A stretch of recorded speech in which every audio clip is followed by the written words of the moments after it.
the microphone. So please let me know if I forget part. Okay, I'm deeply honored to be here in Brazil. I am enjoying myself immensely, and I must say that I think it's the first time that I do a presentation like this in shorts. So I hope you accept my shorts. All right. So I will present to you a work in progress.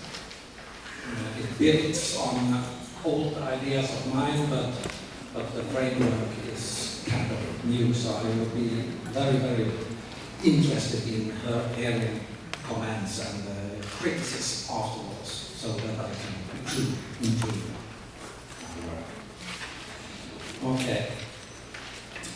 Intermediate studies focus on interrelations among dissimilar media products and media types.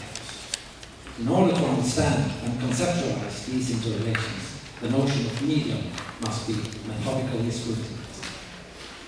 I submit that the most relevant way of framing the notion of medium is to conceptualize it in terms of communication in a very broad sense, transfer of information or significance among people, including both one-way communication and two-way communication. My aim in this talk is to delineate a model of communication centered on the notion of medium. The goal is to put studies of mediality at large and the research of intermediality in particular within the broad frame of human-mental interaction. Next. So this is the outline of my talk. First, why do you need yet another communication model? Then I will discuss and criticize a few earlier well-known communication models. And finally, I will present a sketch of a new medium-centered model of communication. So, there is no lack of communication models.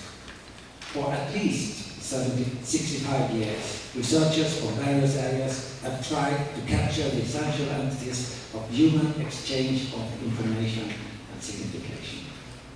Many successful attempts to describe and analyze these entities have been made, and several of the most influential works have taken the form of novels.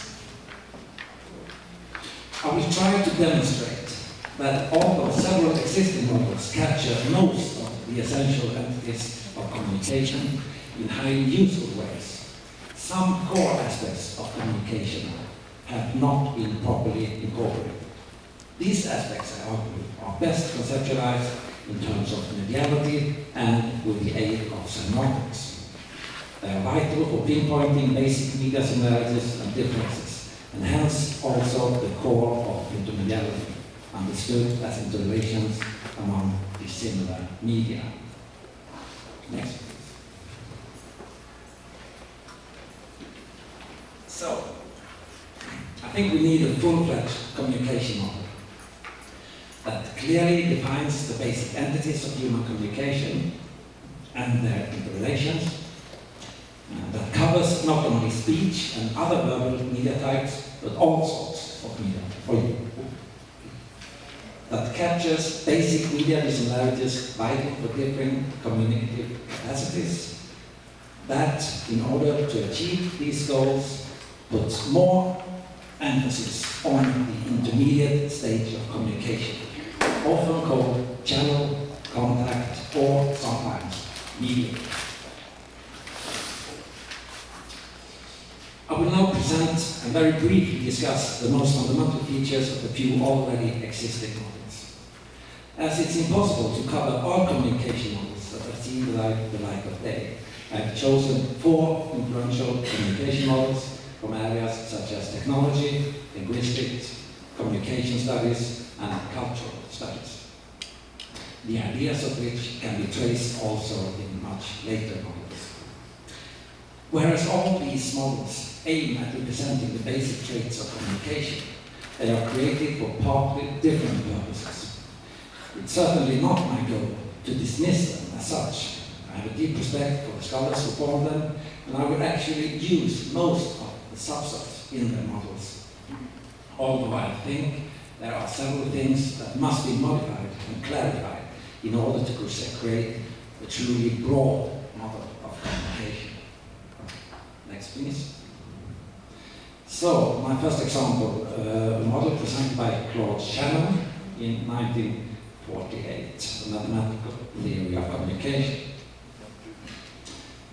Shannon distinctly declares that, quote, the fundamental problem of communication is that of reproducing at one point, either exactly or approximately, the message selected at another point. Frequently, the messages have meaning, that is, they refer to or are correlated according to some system with certain physical or conceptual entities. These semantic aspects of communication are irrelevant to the engineering problem, end quote. So, there's clearly a fundamental discrepancy between the engineering problem and the perspective from the humanities. Nevertheless, Shannon's model has been very influential also outside mathematical circles. It provides a useful analogy between the engineering perspective and a humanities viewpoint. So, what do we have here? First, to the left, an information source, I quote, which produces a message or sequence of messages to be communicated to the receiving terminal.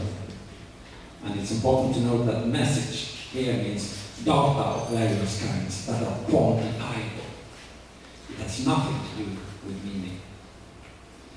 And then, the transmitter, the technical device, quote, which operates on the message in some way to produce a signal suitable for transmission of the channel. And the channel is in the middle without having a description.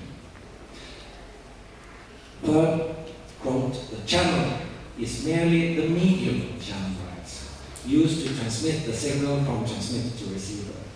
It may be a pair of wires, a coaxial cable, a band of radio frequencies, a beam of light, etc. And then we see the receiver, and quote, the receiver ordinarily performs the inverse operation of that done by the transmitter, reconstructing the message from the signal. And finally, to the right, the destination. And according to Shannon, the destination is the person or thing for whom the message is intended. We also see, however, noise source. And noise, according to Shannon, is at hand when the received signal is not necessarily the same as that sent out by the transmitter. And of course, noise is here understood purely as a technical phenomenon. Now, whereas the two entities, transmitter and receiver, and the signal between them, are not very useful, I think, for a model dealing with meaning, they become reductive, I would say. The other entities in this model are actually very well suited for adaptation to the humanities. In a paper published 1 year later, 1949, together with Shannon's original article, and to a large extent discussing it, Warren Weaver suggests a broad definition of communication as, quote, all the procedures by which one mind may affect another. This, of course, and it's still Weaver, involves not only written and oral speech, but also music, the pictorial arts, the theater, the ballet, and in fact all human behavior, end quote. This is really excellent. It fits my purpose perfectly. Alas, Weaver did not develop this broad perspective at all. His extension of Shannon's model is mainly restricted to speech, unfortunately. Next.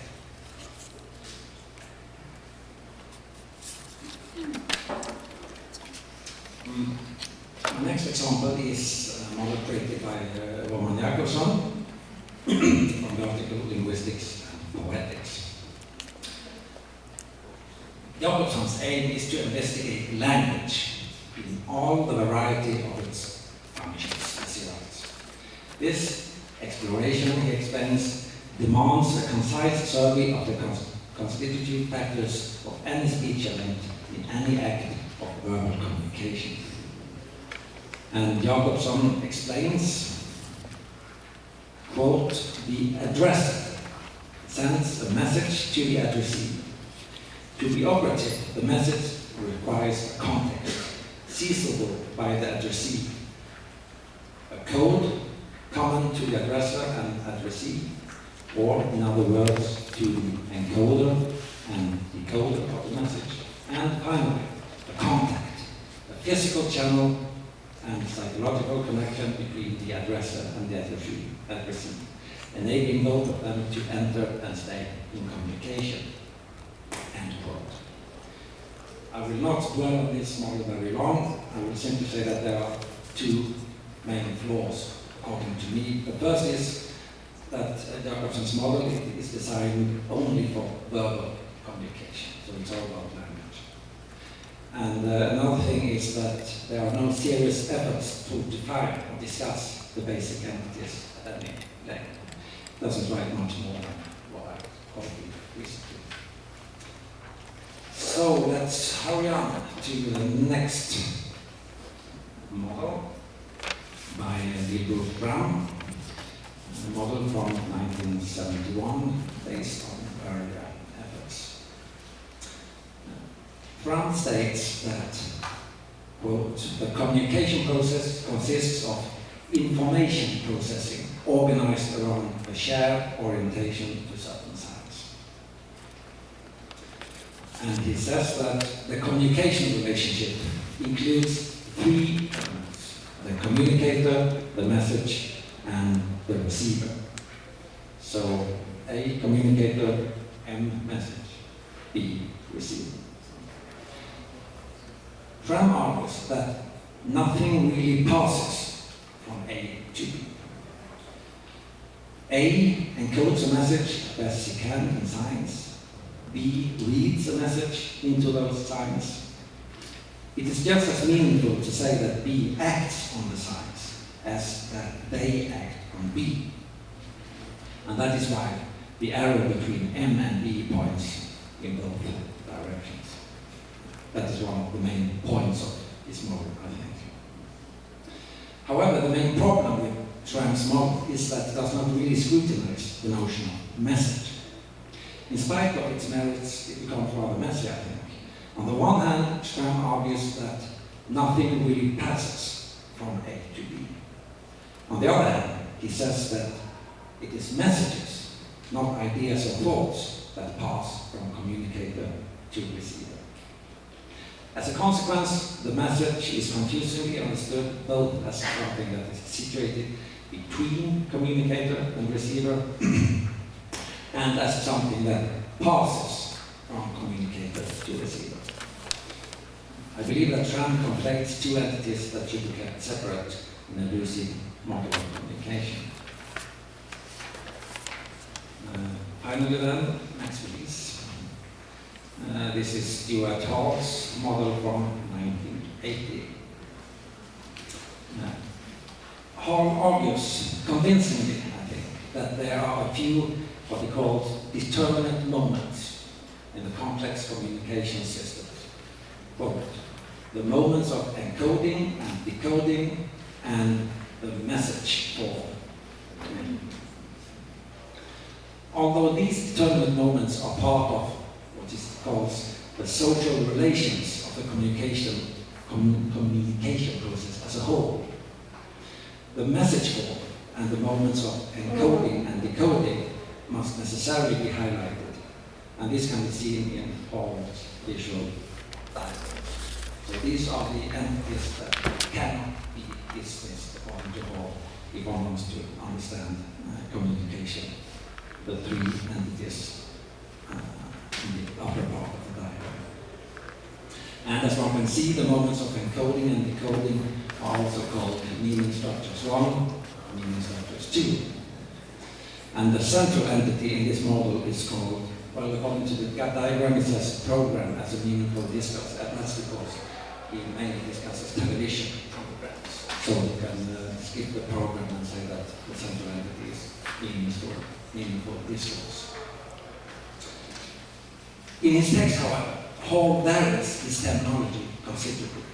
He writes about the central entity as, quote, the objects of communication, or, quote, meanings and messages in the form of sign vehicles organized through the operation of codes within the syntagmatic chain of discourse. Or, quote again, symbolic vehicles constitute within the rules of language, or message form, or encoded messages in the form of meaningful discourse, discourse form, and so on. So he's really bad at making up his mind about what to call these different entities. So a few problems with Hall's model, according to me, is that he actually uses the term message in relation to all three determinate moments, which partly makes his text a bit obscure. Another problem is that he focuses on television and yet emphasizes that communication is inscribed into the discursive rules of language. So he writes a lot about code, encoding, decoding, reading, television, and so forth. I, on the other hand, argue that meaning is about much more than symbolic codes and language. There are also signs of similarity, icons, and signs of contiguity, indexes, that create meaning. So I can agree with Hall only part when he states that, quote, iconic signs are coded signs too, even if the codes here work differently from those of other signs, end quote.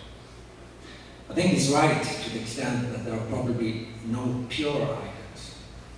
Nevertheless, the core of iconic meaning production, by way of similarity, is, I submit, something fundamentally different from the core of symbolic meaning production, based on habit or convention, and cannot be hidden behind the notion of code, because code has so much to do with language, symbols, convention.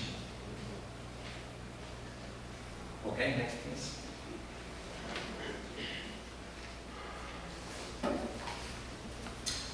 So now my brand new attempt to modify a little bit these earlier influential models. As you have noticed, they are rather old,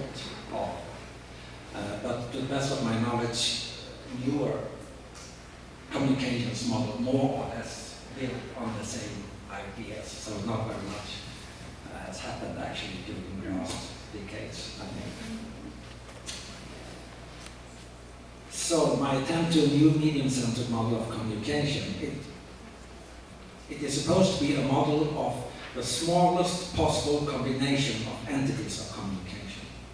So if one of the entities in the model is removed, there is no longer communication at hand, I would say. It's thus an irreducible model, to quote the words of that were used in the workshop the other day. So the smallest possible combination of entities, so to speak. And I start with one-way communication. And the three interrelated, indispensable entities in communication can be discerned thus as: one, something being transferred. Two separate places between which the transfer occurs. Places meaning not only physical space, but perhaps also mental spaces. Let's see what that is. And three, an intermediate stage that makes the transfer possible. So I argue that if you take away one of these entities, bye-bye communication. Now, how are these entities circumscribed in the earlier models? We start with one, something being transferred. Cannon calls it the message, in the sense of computable data. Jacobson also calls it message, but his notion is not really circumscribed. Schramm says that either nothing or messages are being transferred, with an emphasis that it's not ideas or thoughts that are being transferred. Hall finally, it's really good today. He implies that meaning is transferred. It's never written out directly, but it's implied, I think. Meaning is transferred. However, meaning structures 1 and meaning structures 2, as we remember from the model, may not be the same. Hall emphasizes that there are degrees of symmetry, degrees of understanding and misunderstanding. So, transfer always entails transformation, and that's fine. I think that is very important to remember. No transfer without transformation. The second point, 2 separate places between which the transfer occurs. This is easy. Shannon calls it information source, destination. Jacobson writes about addressor, addressee. Brown writes about communicator, receiver. And Hall about encoding, meaning structures 1, decoding, meaning structures 2. And importantly, I think it's implied that these activities in Hall's model take place in mental spaces. 3, an intermediate stage that makes the transfer possible. Here, Shannon writes about channel, or what he actually once calls medium, and it's something material. That's all. Something material. Jacobson calls it the contact. As I quoted before, a physical channel and psychological connection between the addresser and the addressee, enabling both of them to enter and stay in communication. Schramm calls the middle entity message. And as I've noted, although Schramm does not really scrutinize the notion of what he calls the message, it is sometimes understood as something that is transferred rather than transferred through. It is described in terms of a material entity, for instance, a letter that you put in the mailbox. An old-fashioned letter. Or maybe paper that you put in the mailbox.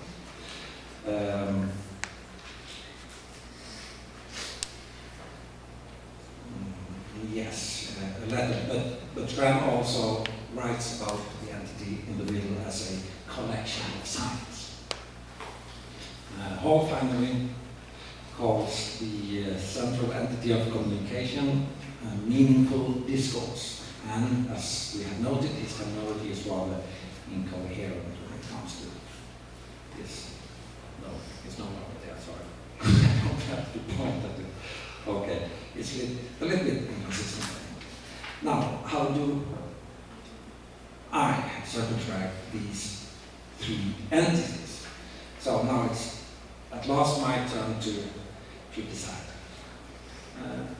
If we start with something being transferred, I think that there's certainly a point in Schramm's notion that ideas or thoughts are not transferred in communication. As Hall emphasizes, transfer of meaning always entails transformation. It may certainly be the case that the ideas resulting from communication may be very different from those that were put into it. Nevertheless, I am convinced that models of communication cannot do without the notion of something being transferred. If there is no correlation at all between input and output, there is simply no communication. To communicate is, as we remember, to share. However problematic it may be, the notion of something being transferred must be kept and painstakingly scrutinized instead of being avoided. It's clear that the transferred entities certainly cannot be confined to distinct and conscious intentions, and perhaps not even to ideas, as Schramm understands. So my suggestion is rather simply is to use terms such as cognitive import to refer to those mental configurations that are the input and output of communication. Whereas the notion of cognitive import is clearly closely related to notions such as meaning, ideas, and thought. Perhaps the term as such may work in a little bit more neutral way, so to speak. Two separate places between which the transfer occurs. As I find it very important to be able to connect mind and body to different entities of the communication model, I think it's imperative to avoid crude notions like Jacobson's addresser, addressee, and Schramm's communicator, receiver, easily giving the impression that the transfer necessarily occurs between two persons consisting of minds and bodies, and with a third separate intermediate entity in the middle, so to speak. It's more correct, I believe, to circumscribe the two places in terms of all notions of encoding Linnaeus 1, decoding Linnaeus 2, suggesting that these activities take place in mental spaces. However, I want to avoid the term encoding and decoding. Now, Weber's description of communication as something occurring between one mind and another is, to my mind, simple and right to the point.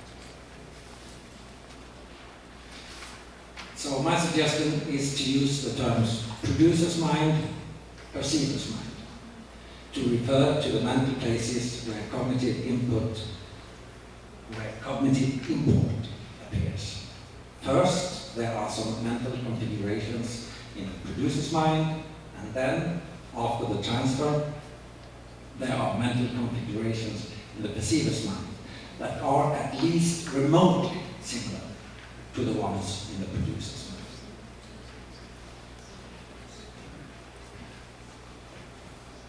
mind. And three, the intermediate stage that makes the transfer possible. My general idea is that this intermediate stage has been under-theorized.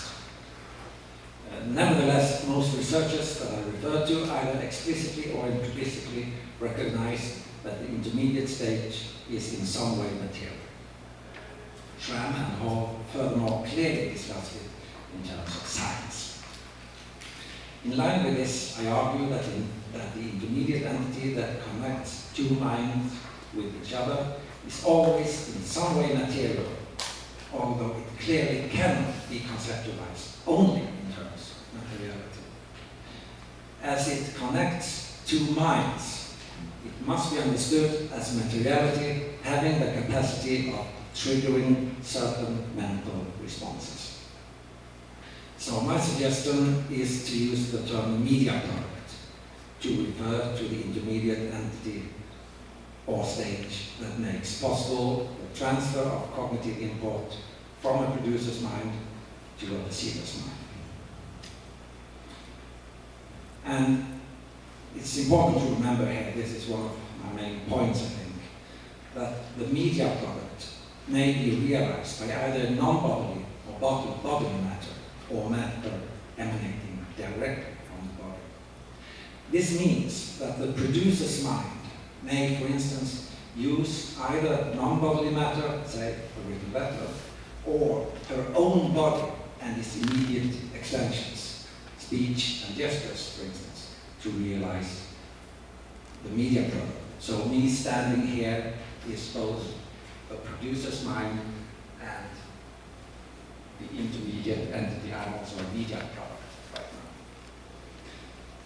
The term medium has been used before in communication models, of course, but to the best of my knowledge, it has not so far been tied to any developed notions. So, the fun part of the problem. So this is the very first outline of visual diagram, but I'm sure that it will be modified in many ways, so I will be extremely grateful if you can give me ideas about it. If it works in the wrong way to your minds, so to speak. So if we follow this diagram from left to right, we start with having some cognitive import in the producer's mind, mental configurations of some sort.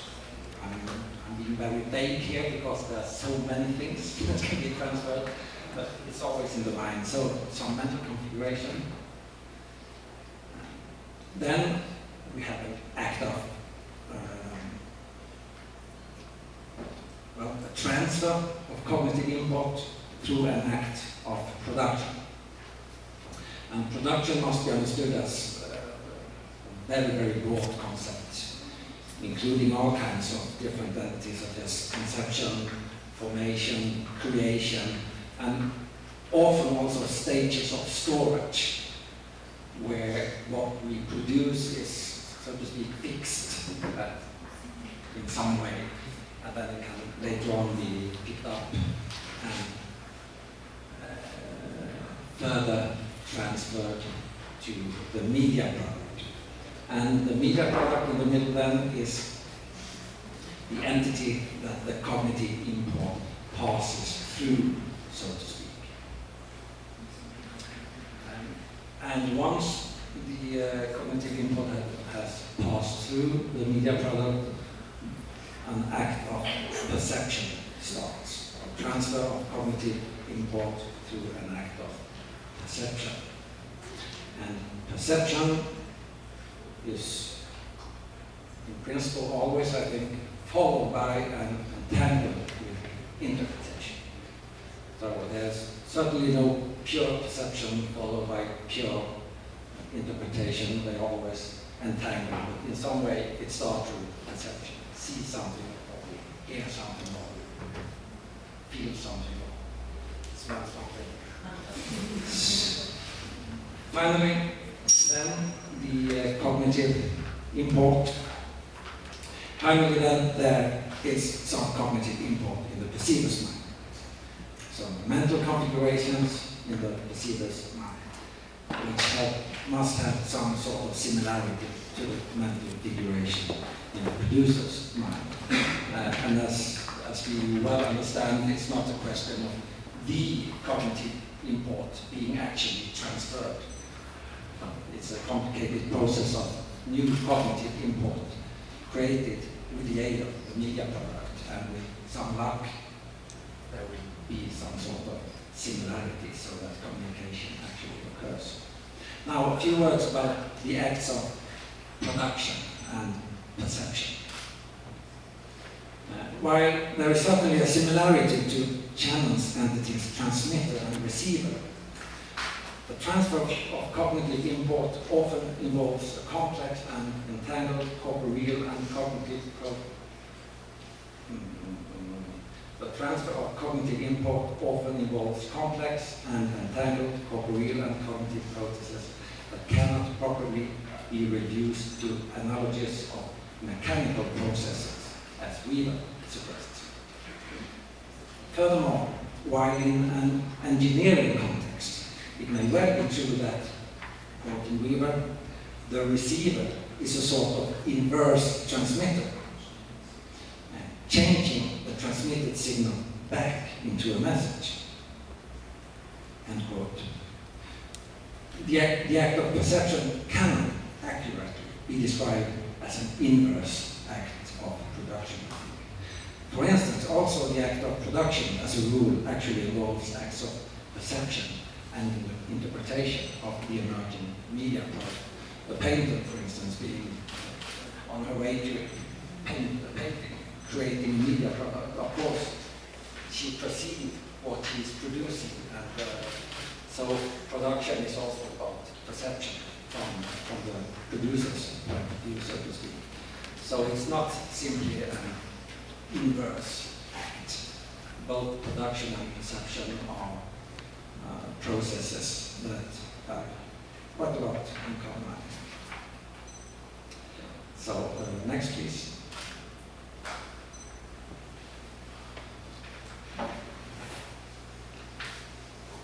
I think it's important to note that media products always need what I call technical media to be realized. And the technical media, when you hear me saying technical media, it should be understood as technical media of display or technical media of distribution of sensory configuration. So it's all about, well, it's the interface between media products and perceiver, so to speak. I think that the distinction between media product and technical medium is needed to be able to see the difference between and mutual interdependence. For instance, a television program or a television set. Sometimes a technical medium of display, like a TV set, may actually realize several different media products, many TV products. So although there are no media products without technical media, I think it's important to see that there's a certain theoretical difference.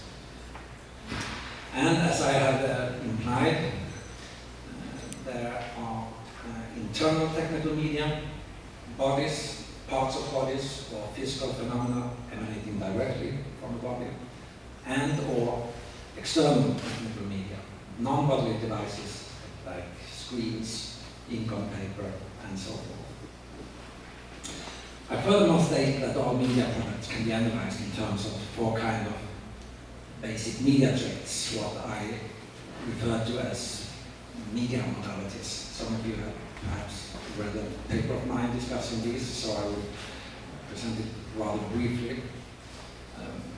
I think that the media product, the entity in the middle, as I have stated, must be understood both as material and as mantle. I prefer to call the three first modalities three semiotic modalities that are concerned with mediation. I call them the material modality, the sensorial modality, and the spatial temporal modality. And these modalities are to be understood as categories of media traits. So each and every medium can be realized in terms of, for instance, a certain material mode being consisting of, for instance, solid materiality or non-solid materiality. Every media product may be realized in terms of one or several modes of the sensorial modality, being visual or auditory or audiovisual.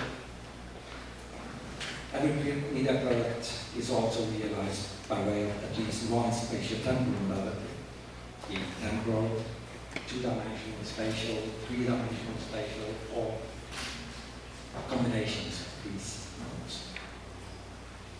And on top of that, we then have the semiotic modality, and semiotics is about representation, creating meaning. So the material sensorial aspect, they are the necessary ground, so to speak, which we cannot do without. And as soon as they enter into our minds, they become semiotic entities, but they are not semiotic as such, so to speak. That's why I call them pre-semiotic. Now, the semiotic modality, I prefer to conceptualize it in terms of Charles Sanders Peirce's famous trichotomy. So the three main modes of the semiotic modality is the iconicity, based on similarity, indexicality, based on ambiguity, and symbolicity, based on habits or conventions. Now, although perception of the mediated traits is clearly connected to the perceiver's mind, representation is even more a result of mind work. And what we take to be represented media characteristics, for instance, motives, themes, structures, narrative content, etc., are always results of both the fundamental traits of the media product as such, the mediated traits, and of cognitive activity resulting in representation. While communication is ultimately about mind work, this mind work is, in the case of communication, fundamentally dependent on the physical appearance of the media product. Now, sound signification is more dependent on and inseparable from the physical appearance of the media product than other. For instance, iconic qualities emanating directly from the mediated physical appearance of the media product, such as a detailed drawing of the face, this is an example of where the actual physical appearance is much closer to the way we present it. It's a longer way between the symbolic sign and the interpreted in the mind. Next, please. I am planning to talk for 45 minutes, so I think I would be finished in about 5, 6, or 7 minutes. So, some additional remarks on this model, this work in progress. First, code. Many researchers rely heavily on the notion of code. The dichotomy encoding-decoding is very popular in communication models. I think this is a problem, as the notion works primarily for language, symbolic science. So one of my most important points, for me at least, is to say that the perspective must be extended to other kinds of signification, including iconicity and indexicality. Talking about encoding and decoding give the wrong clues. Another notion that has become very popular in different kinds of communication studies is the notion of noise, emanating from Shannon's mathematical model. And Shannon's notion of noise has been picked up by very many researchers. And it is clearly relevant also for communication involving meaning or cognitive input. For instance, speech can clearly be disturbed by other sounds, by noise. But this is noise, but noise in this ordinary sense occurs in both the act of production and the act of perception. So that's why I made like these. There are so many different kinds of elements involved in production and perception, so many things that can go wrong that are of material kinds. So if you make a drawing, you may run out of pigment, perhaps, and then you can't create the media product that you intended to. So there are many things that might go wrong, that maybe the communication may be disturbed in noise in this traditional sense. Now, the problem with the notion of noise applied to communication of meaning or cognitive import is that it implies that complete absence of noise would bring about complete transfer of cognitive import. There would be no transformation, no misunderstanding. The result would be identity between the cognitive import of the producers and the perceiver's mind. And this is clearly not the case, I suppose. It may be the case in a technological context where absolute absence of noise results in clear communication, clear transfer of computable data.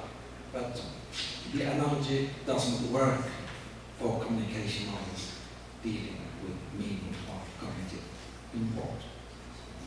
And the technological notion of noise is simply not enough for understanding the communication of cognitive import.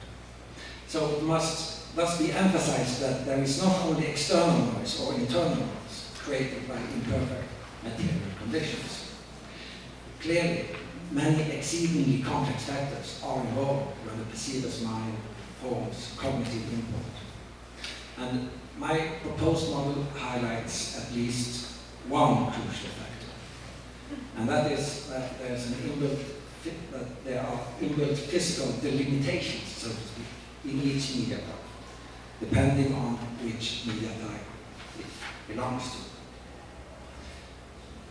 Media have partly similar and partly dissimilar material, sensorial, spatio-temporal, and furthermore semiotic traits.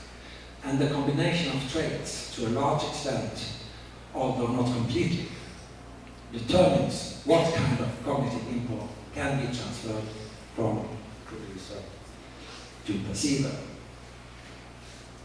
To give you an easy example, clearly a piece of music, a media product, a piece of music, can only partly transfer the same sort of cognitive input as, say, a photograph or a poem. So that's why I have put this sign of disturbance also in the media product. And it's not really disturbance, it's of course not noise in Shannon's sense, but nevertheless, it's intended to refer to the limitations and possibilities of each kind of media product. So these crucial inbuilt barriers for complete communication, so to speak, have largely been neglected in earlier communication models. I argue that the multimodal and intermediate approach to communication, emphasizing the decisive pre-semiotic and semiotic similarities and differences among media types, adds an indispensable capacity to understand and analyze the transformative nature of communication, far beyond the blunt noise, far beyond the blunt notion of noise.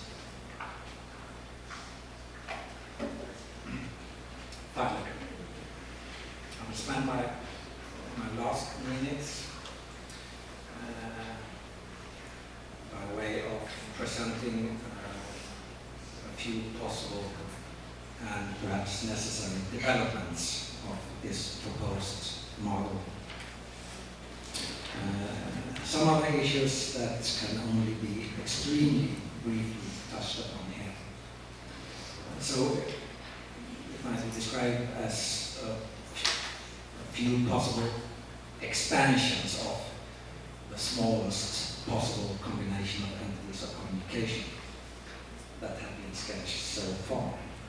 So the first and perhaps most obvious development would be the things that Hall is especially interested in. He distinctly emphasizes, quote, the social relations of the communication process as a whole.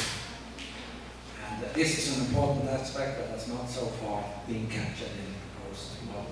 I think it's clear to see that there are so many things having to do with society, history, hermeneutic issues, context, pre-understanding, expectations, beliefs, values, and so forth, that must somehow go into this model.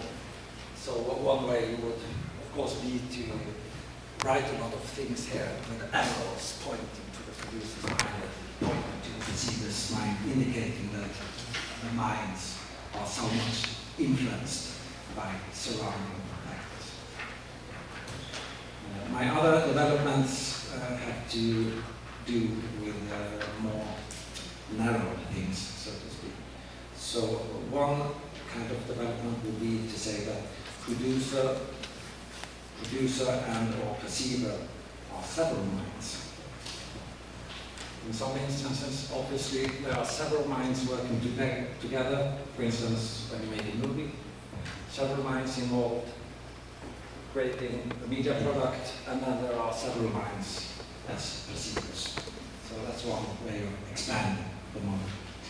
Another way is to say that the first perceiver becomes a producer who creates a new media product, the same sort or of another sort, that is perceived by a new perceiver. And that would create, of course, a communicative chain. And certainly communication is always about lots and lots and lots of links between producers and the perceivers. And my last suggested development is to say that the first perceiver becomes a producer who creates a new media product that is perceived by the initial producer. And that is, of course, two-way communication, often conceptualized as feedback. And by the same token, you can go on and expand, add things and so forth. But this would be, according to my mind, the irreducible elements of communication model. So I will stop here rather abruptly without any conclusion to give place to discussion and hopefully a few questions. So, thanks for your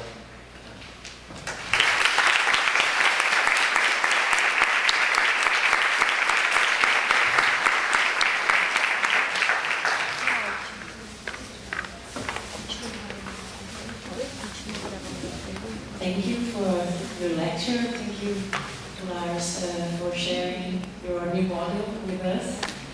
So, anyone, I think also you can make questions in Portuguese if you want, and we'll try to translate.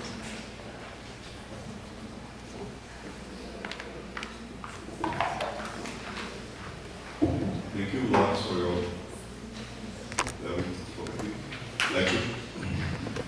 Well, I have many questions, but let me ask you, what is mind according to your model? As a model maker, I suppose you are working in a specific framework, general theoretical framework, so I would like to ask you this basic question. I know you are very good at first, and I like first too. And now you're trying to trick me into a discussion of the Persian notion of man, which is very complicated, and I must say that I have never quite understood Percy's points of view there. So my answer would be that it is well, rather scientific. I have a rather scientific view on it. Mind is simply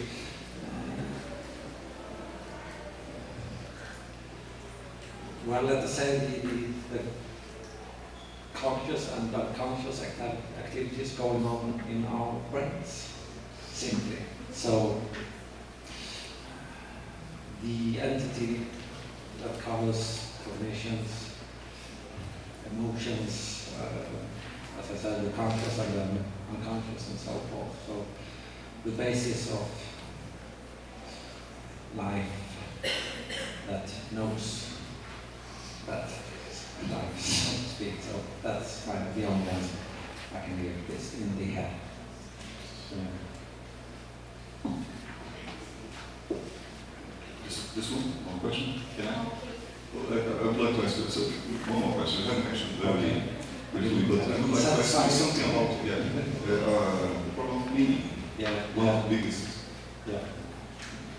problems, the channel mathematical approach is related to semantic and pragmatic dimension of information processing, of communication processing. And I would like to ask you, considering your model, how do you approach this problem, the same problem, dimension, pragmatic dimension? I think I do basically the same as the other researchers that I refer to. I recognize the problem and then I try to avoid it. No, but for the moment I have chosen the term cognitive import, just in order to escape the term meaning. Because according to my experience, as soon as you use this term that refers to so many different notions, you get into trouble because there are not two persons who have the same idea about what meaning is. So, by way of talking about it in terms of cognitive import, I simply want to point to the fact that mental configurations, what goes on in the mind, so to speak, and it doesn't have to be meaningful in the strong sense that it makes sense, that it's possible to understand and describe in a definite way, so to speak. It can also be more fuzzy things going on, more vague thoughts and ideas and so forth. And I think that perhaps traditional communication models, especially formed within the area of communication and media communication, communication service, often want to emphasize that the entity being transferred, it must be rather clear in one way or another, because if you study mass media, mass communication and so forth, you want to have a concept that is well, possible to handle, so to speak, and they are interested in describing effects of communication and so forth, and then it's not enough with having vague sensations and so forth in the head. So, but in the context of well, art and humanities, on the other hand, it's important to emphasize that what can be transferred between minds is not only clear-cut ideas that are intended and so forth. There can be much more well, complicated and deep, perhaps, important notions, ideas about life and experience and so forth that cannot be clearly verbalized. So those things must also be part of the framework of communication. I think if we should be talking about communication, of course, I know that some people will say that communication is a term that gives you completely wrong ideas. So that's why I said in the beginning that one-way communication or expression. To me, it's not really important to use the term communication. The main thing for me is to try to frame this act of some sort of transfer from one mind to another. Lars, first of all, congrats for this brilliant presentation that we are all stimulated to rethink many concepts. Look, I've been looking at a sort of a diagram here, and I could not solve something. That is, you mentioned there is this phenomenon, something being transferred, and a transformation. And you also call that sharing. So I immediately thought about the phenomenon of poeticity. How do we deal with that?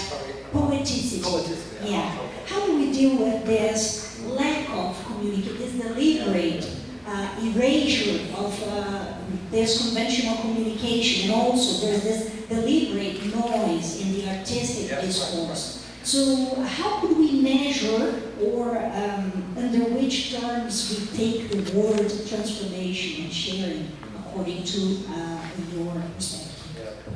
Yeah. I don't know if I can give you a very good answer, but it is always in my mind when I think about this, that these transformational processes, both in the case of communication simply, but traffic between one mind and another, and also in cases of media transformation, when you have one kind of media product such as a novel, and someone transfers it into a different medium. That's another kind of transfer.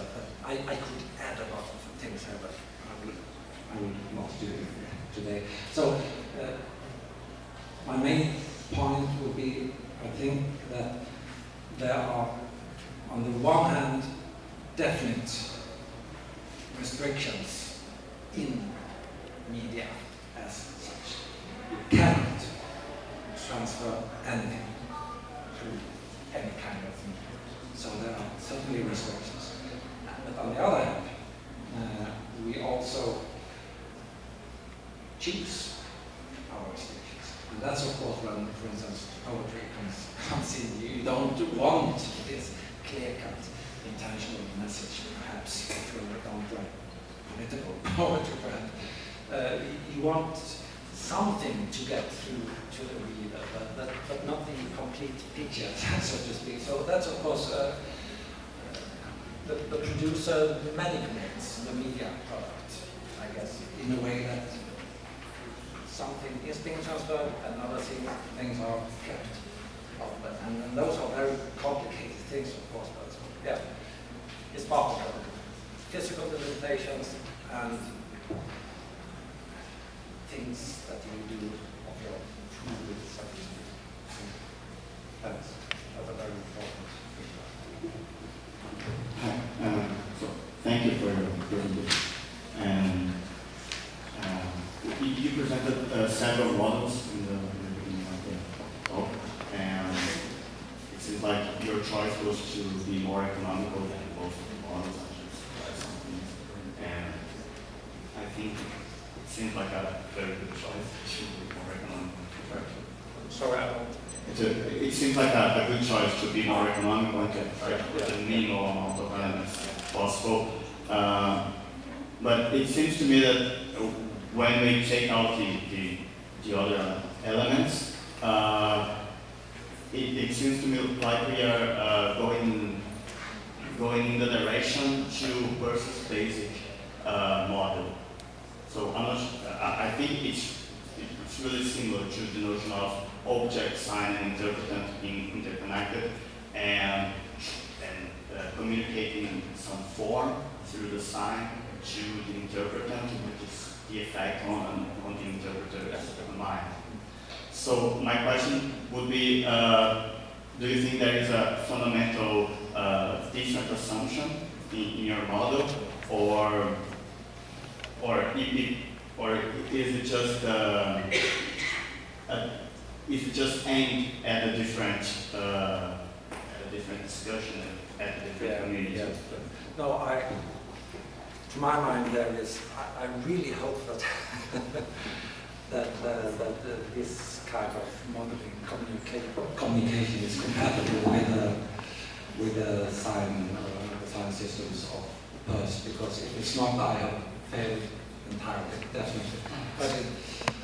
But when you make visual diagrams, you have to be very economical. You know? So if you try to put in too much, it becomes a mess, and it creates more problem than it solves. So, but obviously, yeah, sure. I mean, this entity always being material in some kind can certainly be described as the sign or the representation in process model,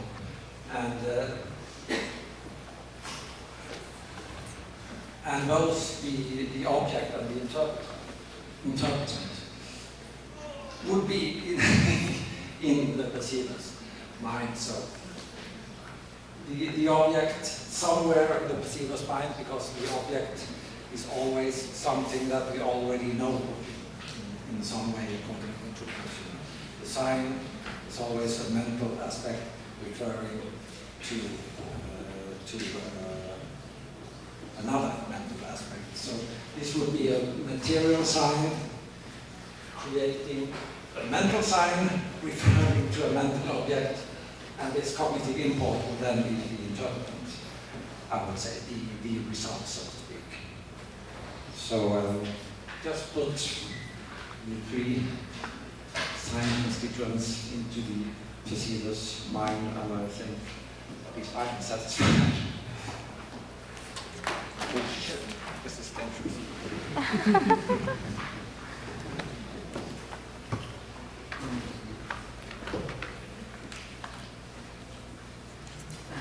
Thank you for this. I have a question. Despite being mind, entity that holds conscious and unconscious processes, as you told us, don't you think mind itself is language? No. Why not? No, I refuse to talk about it. Well, I think that one of, I don't hesitate that it's almost a disaster in 20th century thinking about, well, meaning, media, and the arts and so forth. The linguistic impact from Saussure semiological model have not been very healthy, I would think, because it reduces all those things going on in our minds that cannot be verbalized to something that, well, doesn't exist. And that's, of course, one reason for avoiding the notion of meaning, that it is so much associated with, well, cognitive structures that may be verbalized. And Jakobson also actually writes that, I didn't quote it now, but he writes that the context must be possible to verbalize in some way. So the context around language for Jakobson is only verbalizable entity, so to speak. And I think it's plainly wrong. Listening to music, for instance, or well, why not when we read poetry and so forth. There's so much going on, so many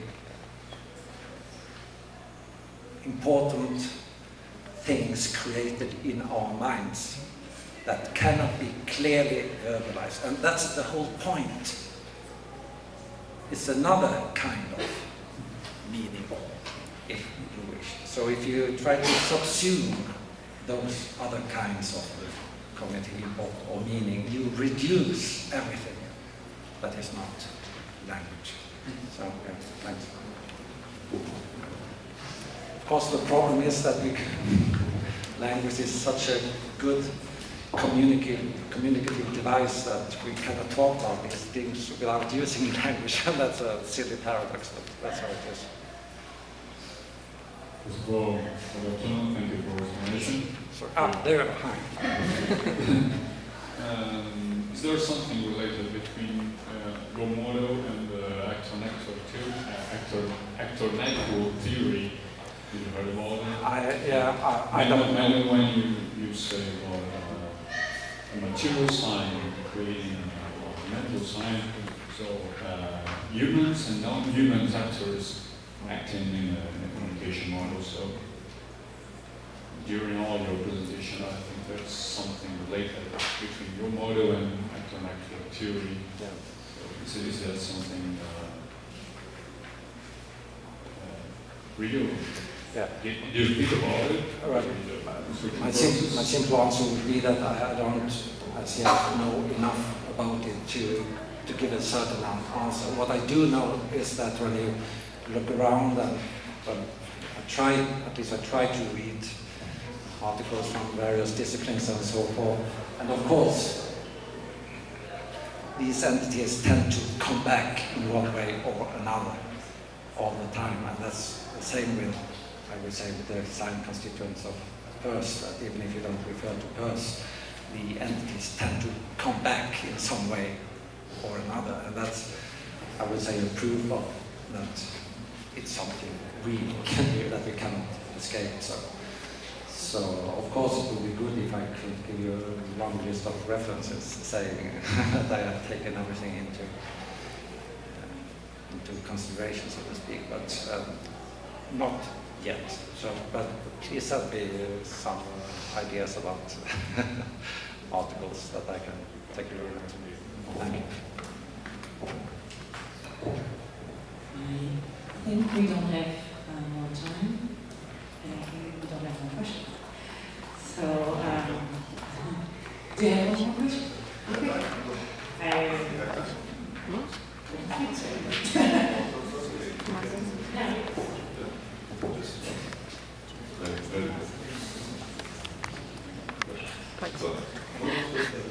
According to the definition of cognitivism or journalism, paradigm in cognitive science, agents are distinct in time and space, and they are living in a very structured environment, and they are manipulating very stable structures. Not sign as action or processes, very stable structures. It's something that is transferred from some point to another point.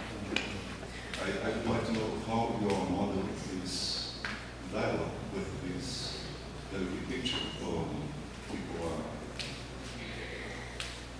That's my question. Yeah, I'm sure. Again, I'll try to escape your question. No, but what I do when I think about this is to set up certain limitations. So I simply, at least for the moment, I confine myself to human minds and things going on in our heads that may be described in terms of cognition. So I'm well aware of the fact that this can or should perhaps be construed in a way that also animals are doing, and perhaps even beyond the animals. Yes, that's possible, certainly. And perhaps emotions and interpretance in terms of actions rather than words. Yes, perhaps. But that would be too much for me right now. So I'll start with this, and then if readers or listeners say that, okay, it can be expanded, I will not say no. But those expansions may create problems that I'm not ready to deal with. Yes.